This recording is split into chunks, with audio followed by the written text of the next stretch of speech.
A paz do Senhor Jesus. Eu queria te convidar para você abrir aí a sua Bíblia no livro de Atos, capítulo 4. Vamos dar continuidade. Eu creio que essa mensagem caiu no dia de hoje, que não foi por acaso, amém? Nós vamos ler a partir do verso 23 até o verso 31. Todo mundo achou? Atos, capítulo 4, verso 23. Obrigado, Robinho. Até o 31. Esperar mais um. Atualizarem aí.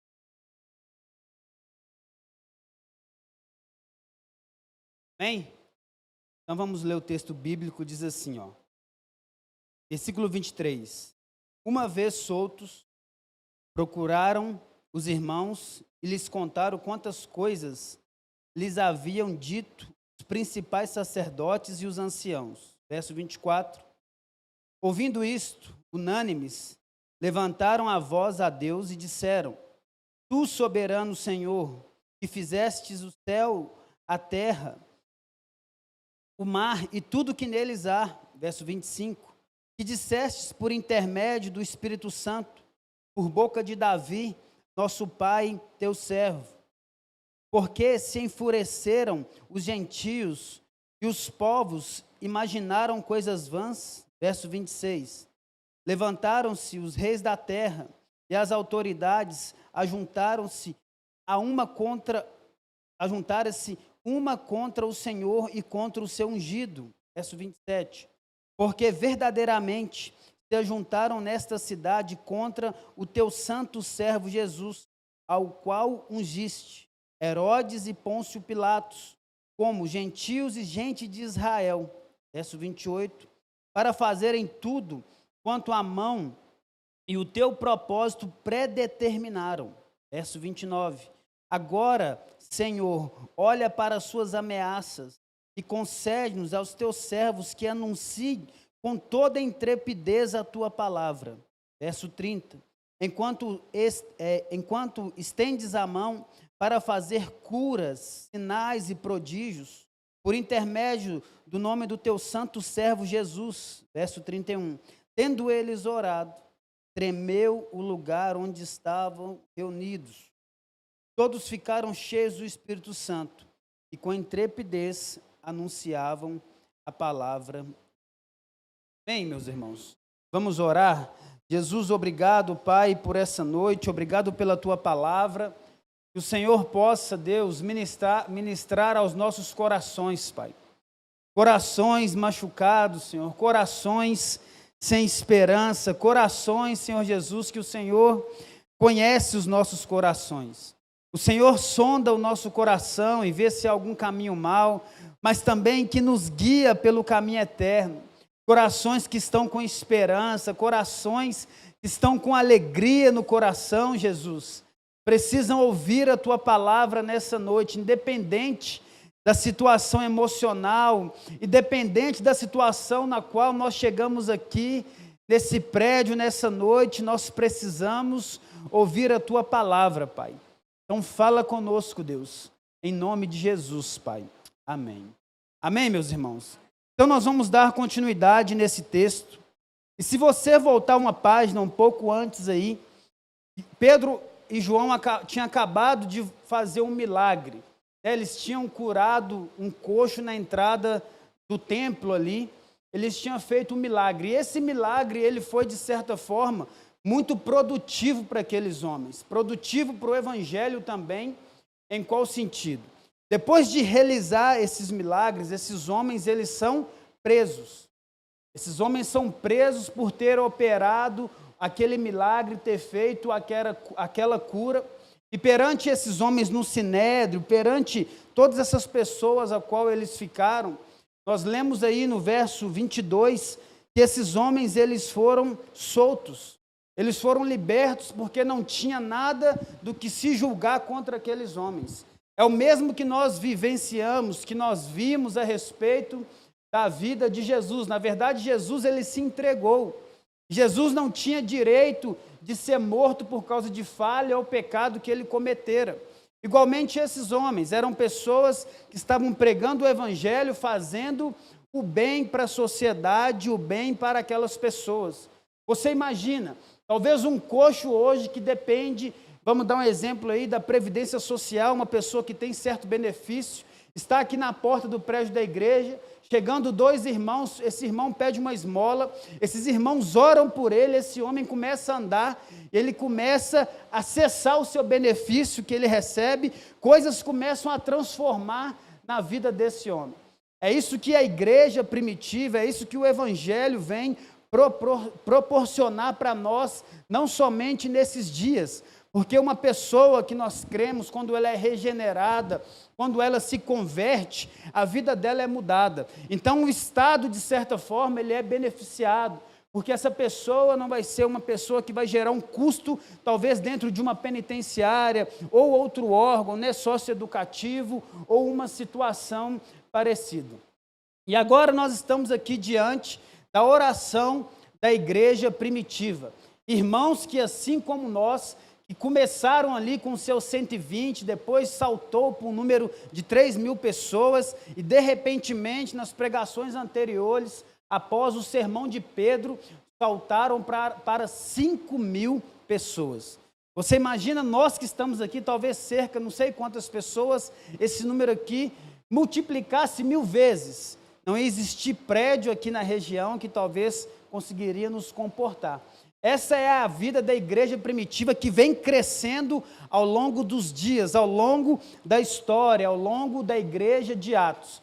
E para nos lembrarmos esse livro, quem escreveu ele foi Lucas. Por volta de 60 a 62 depois de Cristo, ele relatou ali que nós chamamos Atos dos Apóstolos, do 1 ao 12, referencia a Pedro, do 13 ao 28, a vida do apóstolo Paulo. Nós precisamos lembrar sempre disso quando nós formos ler esse livro que se chama Atos dos Apóstolos. Esse livro, ele é vivo sobre as nossas vidas. Nós cremos que nós temos dado, vamos se dizer de uma forma, uma continuidade. Nós estamos aqui, nós somos uma resposta. Nós somos, na verdade, um resultado do que essa igreja começou há tantos anos atrás. Nós queremos continuar, porque ninguém consegue parar a obra do Senhor. Pessoas dizem que vão parar com a obra, que vão parar com o ministério X, com o ministério Y, mas a obra do Senhor Jesus, ninguém tem poder para parar, porque Deus é soberano, amém? Nosso Deus é poderoso, pode quebrar o prédio, mas a igreja continua viva. A igreja não está presa em um local, a igreja não está presa num bairro, numa estrutura, num país ou uma denominação. A igreja está presa em Cristo. A igreja está firmada, fixada em Jesus. Então vamos continuar aqui, o verso 23, ele diz no início, uma vez soltos. Como eu disse, esses homens acabaram de serem soltos, libertos. Acabaram de receber ali a sua liberdade, né, por causa de um crime, por causa de uma acusação que eles não estavam cometendo. Por causa que aqueles homens estavam fazendo o bem, estavam pregando o evangelho.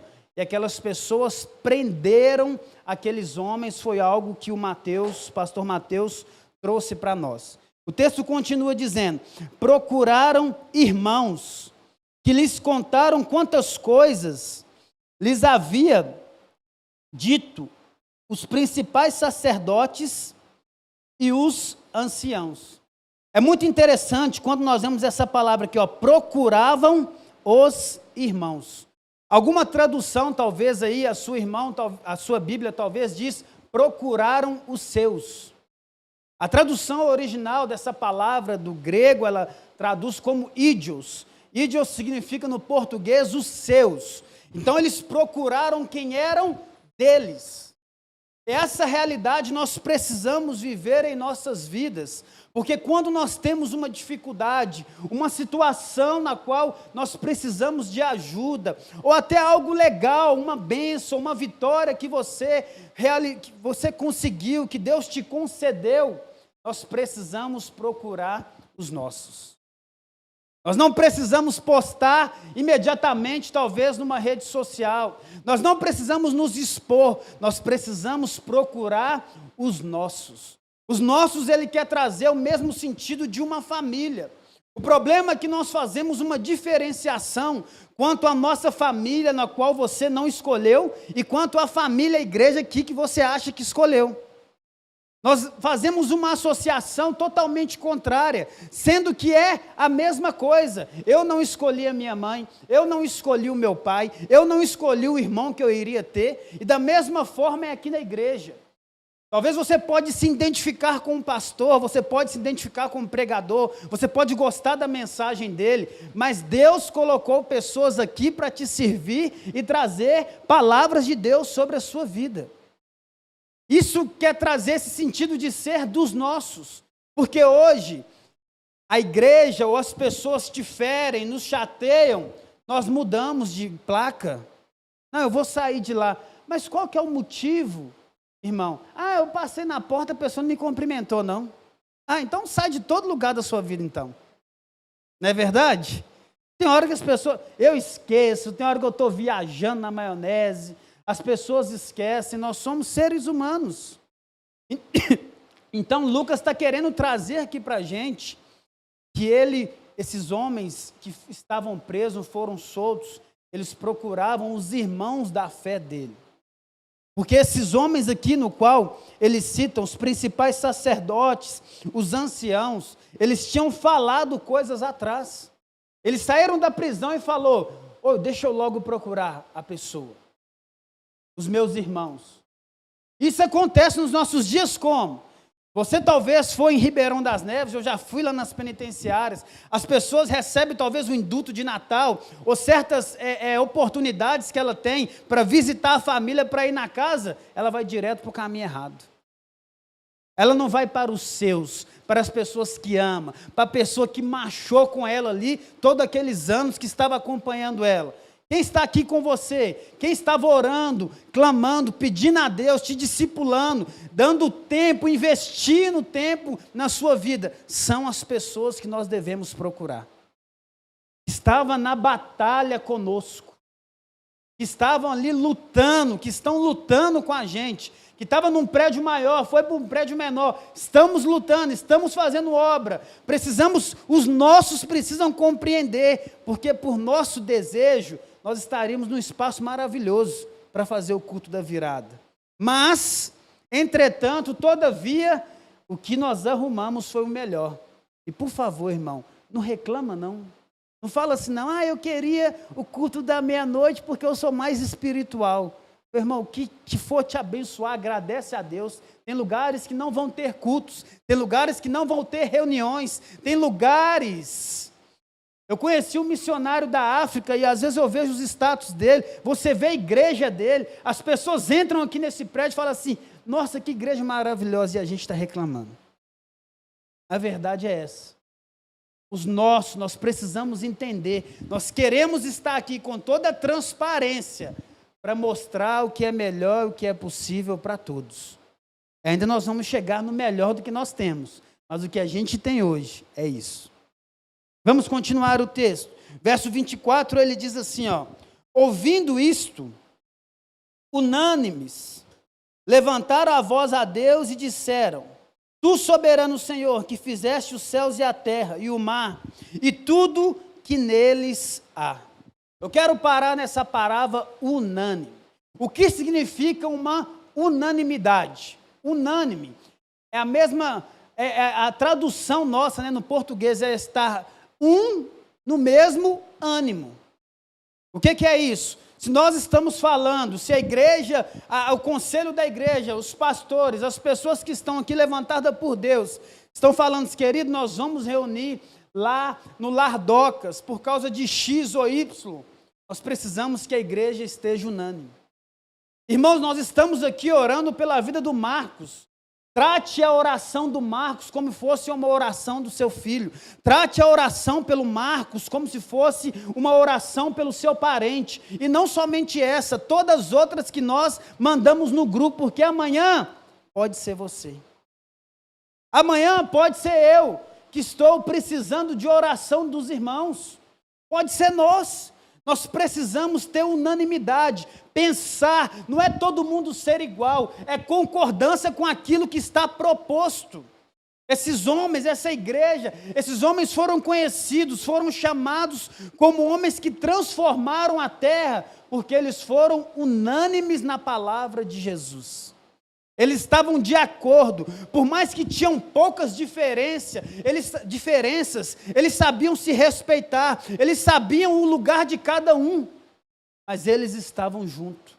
Porque aqui nós não queremos falar, olha, essa decoração foi o fulano que fez, ficou maravilhosa. Olha, esse aqui foi fulano que fez, ficou lindo. Não, que nós estejamos unânimes para fazer tudo para a glória de Deus. Dia 30 nós vamos precisar de gente para carregar isso tudo aqui para levar para lá. Ou talvez antes, nós vamos estar unânimes. Tem gente de férias coletiva, nós vamos doar o nosso tempo, talvez na nossa folga, olha, eu vou ajudar a carregar, nem que seja 2 cadeiras. Eu vou lá ajudar. Nós precisamos estar com esse espírito de unanimidade, não somente na oração, mas no viver da igreja. E se você vê o seu irmão em pecado, chame seu irmão, converse com ele, porque você ama o seu irmão, você quer cuidado para ele. Se você está vendo que o seu irmão não tem vindo nos cultos, talvez ele tenha um motivo, até plausível, talvez não, ele está fraco, precisando de encorajamento, precisando de ajuda, precisando de você bater na porta, cara, levanta e vamos para o culto, vamos cultuar a Deus. Porque no ônibus lotado nós podemos entrar. Agora, para vir aqui para uma reunião, ficar de máscara o tempo todo, nós não podemos. Nós precisamos ser unânimes. Exortar, clamar, com todo o amor, mansidão, longanimidade, bondade, encorajar os nossos irmãos. Até eu mesmo, eu preciso de unanimidade, eu preciso de encorajamento dos irmãos. Vamos continuar o texto. Ele diz assim, ó, levantaram a voz a Deus e disseram. Aqui agora começa a oração da igreja primitiva. Aqui agora começa a oração desses irmãos. O que esses irmãos disseram nessa oração? Perante a Bíblia nós temos várias orações. Nós temos algumas orações mais longas. Nós temos o exemplo de Jesus, que ele se de madrugada para poder orar. Nós temos também o exemplo da oração do Pai Nosso, que é uma oração breve. E aqui também no livro de Atos, capítulo 4, a partir do verso 24, nós temos uma oração que é breve. Mas uma oração que é totalmente centrada nas Escrituras. Uma oração que é cristocêntrica. Uma oração que quer exaltar a Deus. E dentro dessa oração nós vamos aprender 6 princípios. O primeiro princípio é o que ele diz: Tu, soberano Senhor. Tu, soberano Senhor. O Deus que criou os céus e a terra. O primeiro princípio é de um Deus que cria. Mas não é um Deus comum. Nós estamos muito habituados com essa palavra Senhor, na qual nós estamos vendo aqui. Vendo aqui. Mas a palavra que foi empregada aqui é a palavra que se chama déspota. O que é isso? Talvez você, na história, quando você estudou, você lembra do despotismo. É uma forma de governar. E como que é essa forma de governar? De despotismo, é uma forma autônoma, autoritária, é uma forma de quem não precisa de ajuda. Essa é a forma do nosso Deus, porque em Romanos já dizia, quem foi que conheceu a mente do Senhor, quem foi que foi o seu conselheiro, porque para Ele e para Ele são todas as coisas. O nosso Deus, nosso Senhor, o nosso general é um déspota. Ele não precisa de ajuda, Ele não precisa do seu e do meu conselho. Nós que precisamos dele, porque senão nós teríamos um Deus fraco, um Deus limitado, que precisa de conselhos, um Deus que é frágil, que precisa de uma cúpula. Não, esse Deus, ele tem anjos que te servem. Esse Deus é um Deus que, através da sua palavra, criador de todas as coisas, ele disse: haja luz e houve luz. É um Deus que disse: haja divisão entre o firmamento e as águas, e houve divisão. É um Deus que disse: agora vamos fazer o homem à nossa imagem, à nossa semelhança, e assim foi feito. O nosso Deus é o déspota, criador de todas as coisas.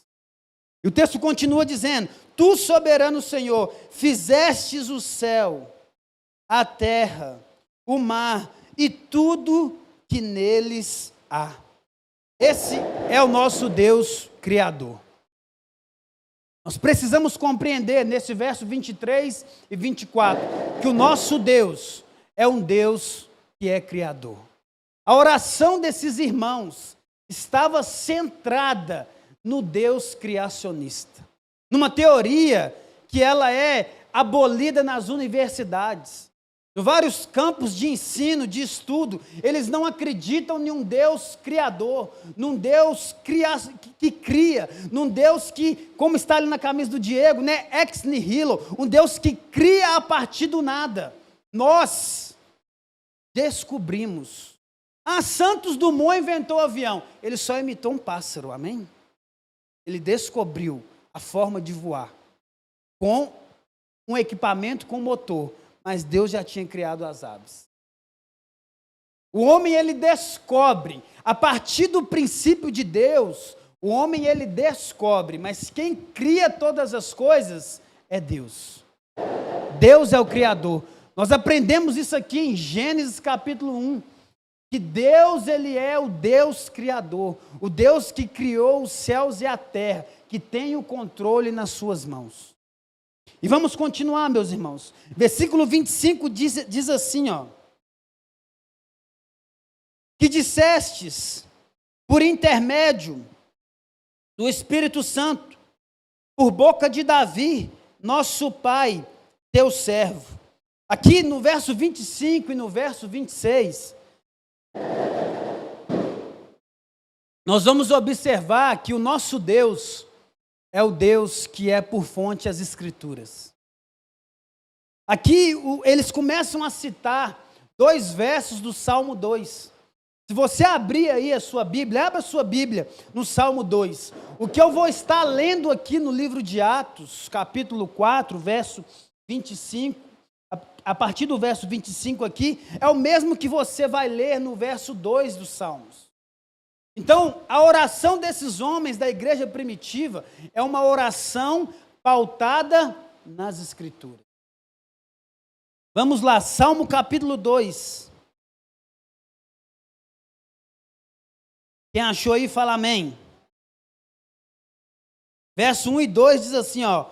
Por que se enfurece os gentios e os povos imaginam coisas vãs? Os reis da terra se levantam, e os príncipes conspiram contra o Senhor e contra o seu ungido, dizendo. Salmo capítulo 2, se você observar esse salmo, irmão, esse salmo no qual Davi escreveu, vai chegar um verso que o salmista ele fala que Deus zomba dos seus adversários. Esse é o nosso Deus. Porque aqui nós vemos como uma guerra, mas existe algo que já está estabelecido, que no final do livro, que quando nós lemos, e o Cordeiro venceu. Existe uma história, existe uma realidade na qual nós vamos enfrentar, mas a alegria que nós precisamos ter no coração é que o Cordeiro venceu. Assim como nós cantamos, né? Cantamos, aleluia, o Cordeiro venceu. Porque ele pisaria, aquele que viria da virgem, esmagaria a cabeça da serpente. Não é uma briga de Deus contra o diabo. É o diabo, como Lutero diz, autorizado como o cachorro de Deus. Aonde Deus deixa ele ir. Tentando talvez contra nós, porque Deus não tenta ninguém, mas a vitória já é certa por Jesus. Jesus não perde uma vitória, Jesus não perdeu uma batalha. Enquanto o povo de Israel estava em obediência, estava obedecendo, estava nos preceitos de Deus, eles não perdiam uma batalha. Mas quando eles olharam para as suas forças, quando eles pecavam, quando eles desagradavam a Deus, e quando Deus queria, eles perdiam. Esse é o nosso Deus, déspota, que governa todas as coisas. Vamos continuar, vamos voltar em Atos capítulo 2, verso 25, a continuidade. Eu vou reler o que nós já lemos aqui, ó. Porque se enfurecem os gentios e os povos imaginam coisas vãs? Levantaram-se os reis da terra e as autoridades ajuntaram-se a uma contra o Senhor e contra o seu ungido. Não é novidade que as pessoas vão se levantar contra o Senhor. Não é de hoje que as pessoas vão se levantar contra Jesus. Talvez você já foi discriminado, eu, na faculdade, no seu trabalho, por você seguir Jesus, por você pregar o Evangelho.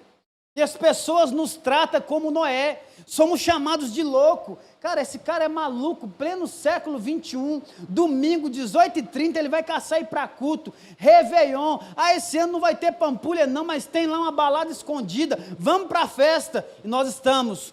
Se converta, se arrependa dos seus maus caminhos, mude de vida, deixa Deus transformar a sua vida. É como Noé batendo o prego ali todo dia na arca e aquelas pessoas passando, olha o louco, até o dia que choveu.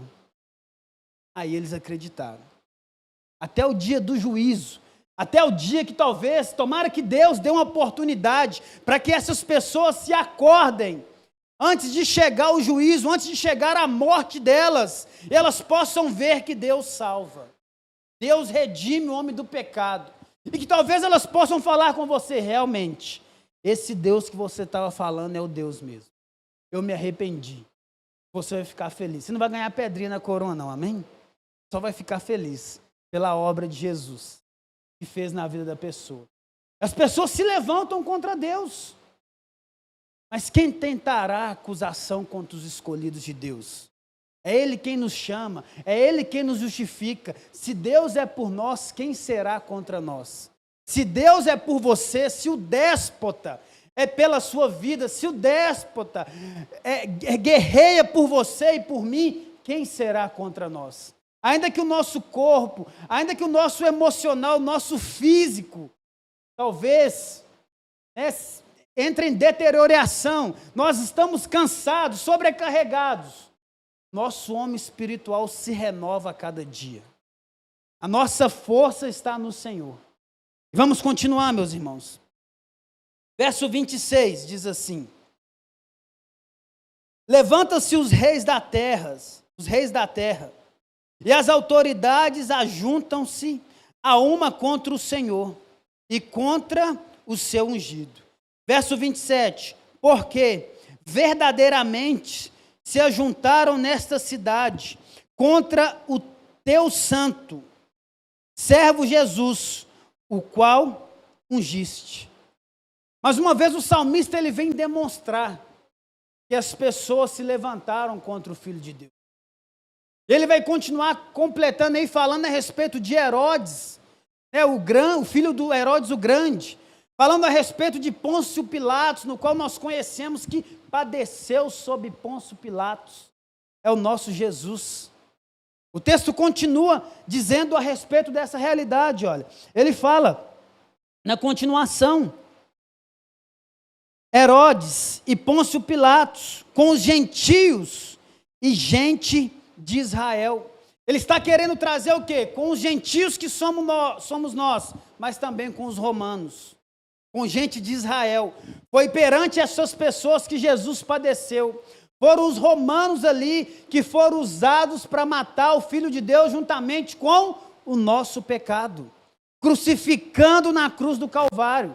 Mas aquele que não conheceu o pecado, ele se fez pecado por nós, para que por ele nós pudéssemos ser feitos justiça de Deus. Nós estamos aqui hoje por causa de 2000 anos atrás que Jesus foi crucificado. Jesus foi morto por causa do nosso pecado. Esses homens foram testemunha, esses homens cooperaram para o plano de Deus, para que Jesus fosse morto. Porque esse plano, nós vamos aprender, já estava pré-determinado. Vamos continuar lendo o texto. Diz assim, para fazerem tudo o que a tua mão e o teu propósito pré-determinaram. Verso 28. Nós vemos agora aí no verso 27 e no verso 28 que o nosso Deus também é o Deus da história. Nosso Deus é o Deus criacionista, o Deus criador, fonte de criação. Nosso Deus é o Deus das Escrituras, que assim como o Espírito Santo usou homens, né, com o Espírito Santo para que eles escrevessem as Escrituras, e nós cremos nisso, e nosso Deus também é o Deus da história. É o Deus que nós cremos, porque isso já tinha sido predeterminado, porque a palavra de Deus diz que antes da fundação do mundo, o Cordeiro já tinha sido imolado. Antes de eu e de você nascermos, como diz o salmista, porque antes de conceber a minha mãe, os seus olhos já me viam. O salmista diz no Salmo 51, que em pecado me concebeu a minha mãe, e no teu livro foram escritos todos os meus dias, cada um deles escritos e determinados, quando nenhum deles ainda havia. É isso que o salmista diz. O Cordeiro de Deus já tinha sido pré-determinado. Essa é a oração que aqueles irmãos estão fazendo. Olha, o Cordeiro de Deus que tira o pecado do mundo, na data X ele há de se entregar, porque Jesus não foi preso, Jesus não era um bandido, Jesus foi morto com bandidos, morto com ladrões. Mas qual que foi a voz do povo? Solta Barrabás, crucificam. Os pecadores, assim como nós, mandaram matar Jesus. É muito interessante quando nós lemos isso, porque até próprio Pedro, na transfiguração de Jesus, Jesus mostrou para eles ali como que ele ia ficar morto, machucado, maltratado. E Pedro diz, Jesus, pode morrer, como assim, dizendo assim, né? Pode morrer qualquer um, mas você não. Jesus vira para Pedro e fala, arreda-te de mim, Satanás, porque você está pensando somente nas coisas dessa vida, você não está pensando na eternidade. Pedro não queria, talvez se contasse para você, se contasse para mim antes de acontecer, nós falaríamos assim, não pode acontecer isso. Mas o plano já tinha sido pré-determinado. O plano já tinha sido traçado. Ninguém muda os planos de Deus. Você já viu alguma autoridade como esse Deus déspota? O que nós temos mais próximo hoje é lá na Coreia, né? Esqueci o nome do cara lá, sei lá. Como é que é? Kim Jong-un. Nem sei falar o nome. Esse irmão aí. Lá, ele é déspota. Lá não tem Facebook, não tem Instagram. Eles manipulam a mídia. Eles colocam o que eles querem para o povo ver. E o povo acredita. É manipulação total. É contra esse Deus. É para esse Deus que esses irmãos estão orando. Um Deus que é déspota, um Deus que manda. Aquele homem lá quer parecer com Deus, mas ele não é Deus, porque o reinado dele vai cair. Mas o reinado de Jesus nunca caiu. Jesus está no trono eterno, firmado, e o reinado dele nunca será substituído. Não tem tempo, é indeterminado, é eterno o reinado do nosso Deus. Não é 4 anos, não é 2 anos, não é 8 anos, não é reeleição, é um reinado eterno. Vamos continuar, meus irmãos. Próximo versículo aí. Versículo 29 diz assim, ó. Agora, Senhor, olha para as suas ameaças e concede aos teus servos que anunciem com intrepidez a tua palavra. Olha a oração desses homens. Mais um ponto. Deus é o Deus fonte de intrepidez. Aqueles homens em meio à perseguição, o pau estava quebrando para o lado deles. Acabaram de ser presos Pedro e João, porque tinham feito milagres, coisa boa, ajudando a sociedade. Agora esses homens estão orando, Deus nos concede intrepidez. E esse Senhor que eles estão pedindo aqui, a palavra empregada para esse Senhor é Kyrios, que quer trazer o quê? A mesma palavra relacionada a Jesus e a Deus. Agora, Senhor Jesus e Deus, nos concede intrepidez para quê? Para pregar a palavra. Esses homens não pediram fórmulas de como eles, 10 passos como correr do povo, 5 passos como fugir. Não, eles pediram intrepidez. É o que nós estamos precisando. Agora, Senhor Jesus, diante de quase um ano de pandemia, diante de pessoas que nós perdemos, diante de irmãos que se foram, talvez alguns se vão, nós não sabemos, nos concede intrepidez para nós ficarmos firmes na Tua palavra. Porque na verdade, nós temos que dizer igual Pedro, quando Jesus perguntou, olha, as pessoas estão indo embora da igreja, né? As pessoas estão indo embora, e vocês, para onde vocês vão? Pedro virou e disse, para onde iremos nós, se só o Senhor tem palavras de vida eterna? Não tem para onde fugir, irmão. Se você está com Jesus, se agarre mais em Jesus e peça a Ele intrepidez, para Ele nos ajudar a suportar os desafios que estão por vir.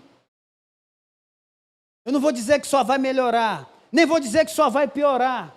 Cada pessoa aqui é um indivíduo. Para algumas pessoas está bom, não porque a pessoa está achando que está bom, não, talvez foi uma oportunidade para ela trabalhar mais, talvez ela está com saúde, mas para a maioria está ruim, está difícil. Pessoas estão ficando presas dentro de casa, as crianças sem o ensino, tantas coisas acontecendo em nossa volta, perdendo nossos irmãos, outras situações acontecendo, e nós precisamos de intrepidez. Nós precisamos continuar firme na nossa posição, no nosso posicionamento como cristão. É aí que nós devemos orar mesmo, clamar mesmo. Não que nós não estávamos orando, mas nós precisamos intensificar. Pedir para Deus ajuda no Senhor. Porque quando o salmista, o bicho estava pegando, ele falou, Deus, eu elevo meus olhos para os montes. E de onde me virá o meu socorro? E ele dizia, o meu socorro vem do Senhor, que fez os céus e fez a terra. A nossa esperança, o nosso socorro está em Jesus. A oração desses irmãos que estavam ali iniciando a igreja, é uma oração que nós precisamos fazer hoje. São tempos diferentes, são momentos diferentes, mas o clamor possivelmente é o mesmo. Nós precisamos de intrepidez. Nosso Deus é fonte de intrepidez. Nosso Deus não é um Deus de medo. Nosso Deus é que com um verdadeiro amor, da forma que Ele nos ama, trazendo a consciência que nós somos filhos dEle, Ele lança fora todo medo. Não estou falando que você deve sair daqui sem máscara. Coronavírus não existe. Não estou falando isso, irmão. Estou falando que devemos seguir as orientações, continuar com a nossa vida, e segurando em Jesus, porque o verdadeiro amor lança fora o medo, nos dá intrepidez, nos dá força, nos deixa posicionado no lugar, perante as batalhas, perante as adversidades, perante as situações nas quais nós estamos vivendo.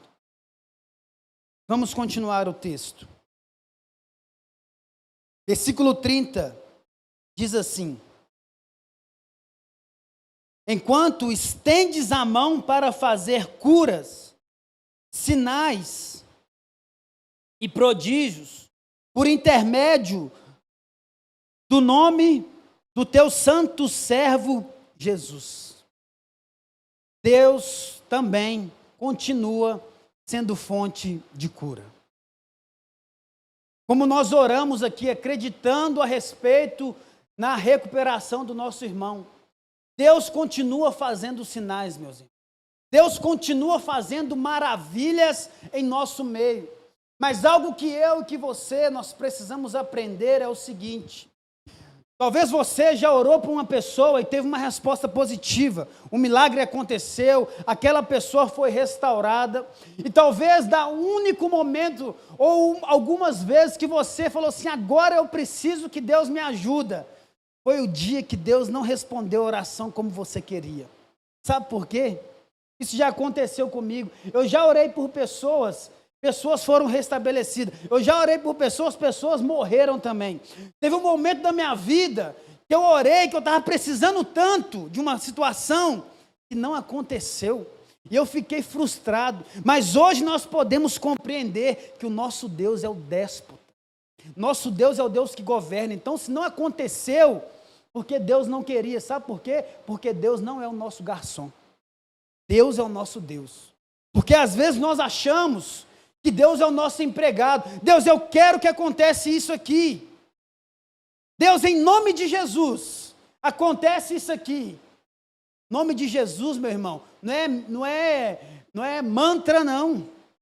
É confessa. As pessoas operaram milagre, maravilhas. Aquele homem foi curado. Pedro e João falou: olha, eu não tenho ouro e nem prata, mas o que eu te dou, o que eu tenho, eu te dou. Levanta e anda em nome de Jesus.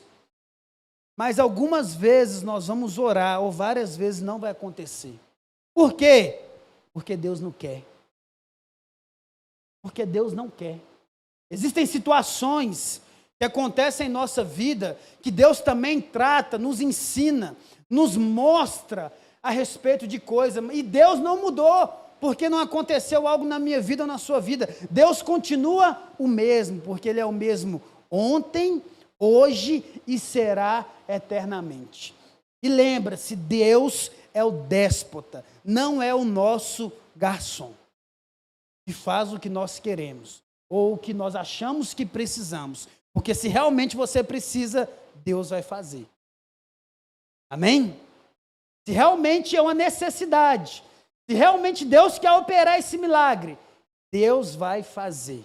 Se Ele não fazer, Ele é tão bom que Ele ainda vai nos ensinar com a situação de não fazer, para a gente compreender que Ele é Deus. Vamos continuar.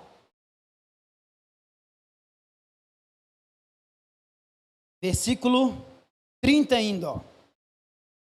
Ele diz, né? Enquanto estendeste a mão para fazer curas, sinais e prodígios, por intermédio.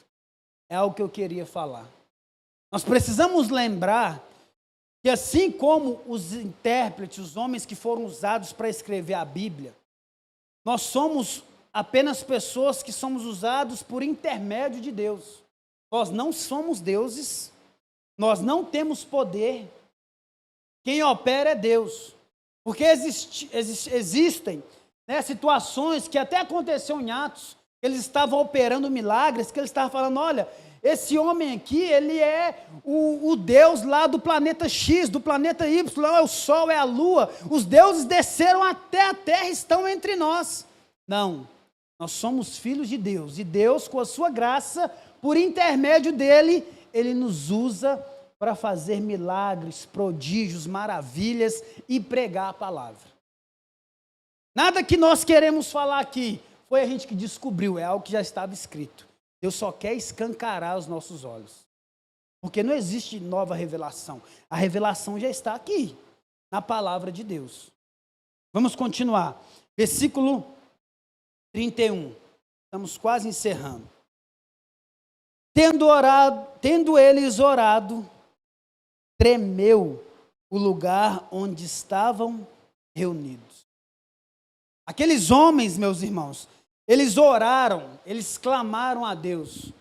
E o lugar que eles estavam reunidos chacoalhou, tremeu. Por que tremeu, André? Porque Deus quis que tremesse. Nós vemos em Atos capítulo 1, no versículo 8, que Deus dá àqueles homens, nós aprendemos aqui também, um milagre, que nós conhecemos que o Espírito Santo reveste aqueles homens. No capítulo 2 também, aqueles homens começam a entender outras línguas. E aqueles homens, eles oraram, e o lugar que eles estavam tremeram. Esses homens pediram para tremer o lugar, sim ou não? Não. Nós não vemos no texto eles dizendo assim, treme esse lugar, Jesus. Não, aqueles homens estavam orando a Deus e Deus quis fazer tremer aquele lugar. E não adianta eu e você nós orarmos, porque se nós pedir para isso aqui tremer, vai morrer todo mundo. Nós estamos aqui suspensos em vigas, não é verdade? Se você for lá embaixo é coluna. Então, Deus, tomara que Ele não atenda ninguém que ore assim. Foi Deus que quis fazer aquele lugar tremer. Foi Deus que quis fazer. Os sinais sobrenaturais, os fenômenos, vamos dizer assim, é Deus que faz como Ele quer. Porque Deus não é também o nosso empregado. para fazer o que a gente quer. O profeta do Velho Testamento, ele desafiou os profetas de Baal, com direção de Deus, e ele falou: vamos aqui fazer o sacrifício. Coloque aí, clama ao seu Deus para ver se ele vai responder. Clama. Colocou lá no altar, eles clamaram, não responderam. Ele foi lá e colocou o sacrifício, falou assim: molha também. E ele orou, e Deus respondeu com fogo. Deus responde como e quando Ele quer. Deus faz tremer se Ele quiser, porque Ele é déspota. Talvez não pode tremer, mas pode acontecer quanto também algo sobrenatural, como se tivesse tremido. Porque o que precisa tremer também, não somente a estrutura, mas é o nosso coração. De temor, de amor, de clamor por mudança no nosso caráter, por transformação. Porque o Evangelho, ele cura, o Evangelho, ele traz restauração da alma, o Evangelho pode talvez te dar uma bênção física, financeira, sei lá, etc e tal, mas o maior milagre do Evangelho é Deus salvar um homem pecador, é Deus tirar o homem do império das trevas e transportar aquele homem para o reino da sua luz. Porque senão, Jesus não tinha feito milagres assim. Olha, vocês estão maravilhados que eu falei para ele: vai e não peques mais? Para mim falar levanta e anda é muito simples. Deus queria mostrar para aqueles homens que vale mais um coração transformado. Porque você pode ter perdido uma perna e entrar nos céus e o seu corpo ser restaurado e você ter sua perna novamente, do que você estar aqui com um corpo físico lindo, mas o coração podre. Vamos continuar, meus irmãos. Tendo eles orado, tremeu o lugar onde estavam reunidos. Todos ficaram cheios do Espírito Santo. Mais um ponto, no livro de Atos, como eu disse, nós vemos os homens ficando cheios do Espírito Santo. Um dos sinais que aconteceram foi os homens compreenderem outras línguas. Entender na forma de linguagem, porque tinha pessoas de várias nações, de vários países, e eles começavam a falar na sua língua, e as pessoas começaram a compreender na sua língua. Aqui Deus enche esses homens do Espírito Santo, e o que esses homens fazem? Após a oração, e com intrepidez, anunciavam a palavra de Deus. Assim, com aquela intrepidez que aqueles homens estavam orando, aqueles homens saíram dessa oração, saíram desse momento, dessa reunião, do qual eles estavam ali, e saíram pregando o Evangelho. Se eu e se você, nós não saímos pregando o Evangelho para o nosso vizinho, na nossa faculdade, no nosso trabalho, vai continuar a mesma coisa. Não adianta a gente olhar e abaixar a cabeça e falar assim: misericórdia. Talvez é fazer uma visita e falar: eu posso fazer uma oração por você? Eu posso trazer uma palavra? Venha visitar a minha célula, pregue o Evangelho para essa pessoa. Se ela talvez está te prejudicando, ame ela, é difícil, mas pregue o Evangelho para essa pessoa.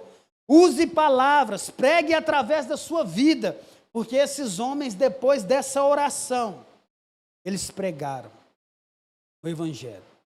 Eles anunciaram o poder de Deus, eles anunciaram a respeito das maravilhas de Deus. Olha, o nosso Deus é aquele que cura, sim, é o Deus de Abraão, o Deus de Isaac, o Deus de Jacó, o Deus que antes da fundação do mundo, o cordeiro já tinha sido imolado, porque ele sabia que o homem ia pecar no jardim, e o homem é mau, ele caiu, mas não existia esperança no homem mesmo, sendo autônomo, e ele enviou Jesus para que pudesse salvar. Apresente o Evangelho, apresente a ressurreição, no qual Jesus ressuscitou dos mortos ao terceiro dia, e foi assunto aos céus, e enviou o Espírito Santo, para que nós pudéssemos orar hoje, mesmo que nós não saibamos orar, porque em Romanos diz que nós não sabemos orar como convém, mas o Espírito Santo torce por nós, o Espírito Santo nos empurra, é como uma torcida, que empurra o time. Já viu quando você vai no estádio? O estádio está lotado com a torcida e a torcida está empurrando o time. É a mesma forma que o Espírito Santo faz por nós. Ele intercede por nós, ele nos empurra. Talvez você não vai conseguir levantar, você fala assim, eu estou desanimado para acordar amanhã. O Espírito Santo, com intrepidez, vai nos empurrar. Porque além do trabalho, nós temos o Evangelho para pregar. Fica de pé no seu lugar, vamos orar.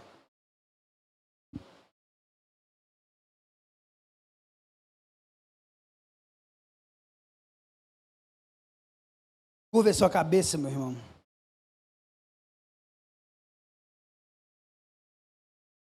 Jesus, obrigado por essa noite, Pai. Obrigado pela Tua palavra, Deus. Nós não queremos fazer uma oração igual a da igreja primitiva, Senhor. Nós não queremos fazer essa oração, mas nós queremos que o Senhor nos ajude a orar. Nos ajude a interceder com intrepidez, Senhor, pelo que nós precisamos. Nós já começamos esse culto orando pelos perdidos, orando, Senhor, pela vida, Pai, do Marcos, Pai, que está numa situação, Pai, delicada, mas sabemos que o Senhor também é um Deus que cura, o Senhor é um Deus que é o déspota, o Deus que governa todas as coisas, Pai, e nós colocamos cada situação, cada clamor nessa noite diante do Senhor, cada desafio, Deus, cada dificuldade. A Tua igreja, Pai, aqui na Pedreira, também tem os seus desafios, também tem, Senhor, as suas dificuldades, e nós colocamos diante do Senhor, Pai, cada situação, cada pessoa, Pai, que está doente, que possa ser restabelecida. Nós continuamos orando, Pai, pela vida do Gedielson, Pai, que está se recuperando, que os sintomas estão indo embora. Obrigado por isso sobre a vida dele, Senhor. Continue cuidando do teu filho, da Letícia. Nós continuamos orando, Jesus, por aquela lista, aqueles pedidos que nós temos em nosso grupo, pelas pessoas que nos falam, Senhor. Por pessoas que estão com dificuldades, Pai, em saúde física, nós te pedimos pela Tua cura, mas sabemos também da Tua boa, perfeita e agradável vontade. Nós sabemos que o Senhor é o Deus que cura, mas nós sabemos também que o Senhor é o Deus do consolo. Nós sabemos, Jesus, que o Senhor é o Deus que tem o controle nas Tuas mãos, mas nós sabemos também que o Senhor é o Deus que se move, Pai. É um Deus que se movimenta, que não está preso. É um Deus, Pai, que é ativo, Pai, quanto às nossas orações. Que essas orações possam subir ao Senhor, Deus. Agradar o Teu coração. Nos ajude a nos arrepender mesmo, para sair amanhã. Que a segunda-feira, Pai, venha ser como o domingo, com intrepidez, pregando o Evangelho, Pai, falando da Tua palavra, falando dos Teus milagres, das Tuas maravilhas, Pai, porque a Tua igreja precisa disso, Senhor. A Tua igreja é viva, a Tua igreja está viva, Senhor, e nos ajude, Pai, nos fortaleça, e tenha misericórdia de nós, Senhor. Que a graça de Jesus, o amor de Deus Pai e a consolação do Espírito Santo seja com todos nós, Pai. Em nome de Jesus, Senhor. Amém. Amém, irmão? Se você quiser ofertar ou dizimar, a irmã está lá atrás. Vai na paz, em nome de Jesus. Cumprimente aí de longe seu irmão. Talvez tenha tempo que você não vê. Nos aguardamos vocês aí no dia 31. Amém? Deus abençoe, Rosinha.